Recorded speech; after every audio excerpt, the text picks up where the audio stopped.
You ask Tiger to solve. This deals with linear equations with one unknown. The final result is x equals -3. Let's solve it step by step. Group all x terms on the left side of the equation. Subtract 2x from both sides. Group like terms.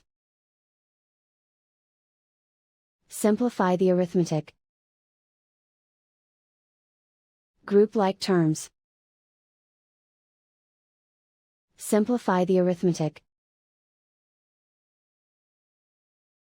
Group all constants on the right side of the equation. Add 6 to both sides. Simplify the arithmetic.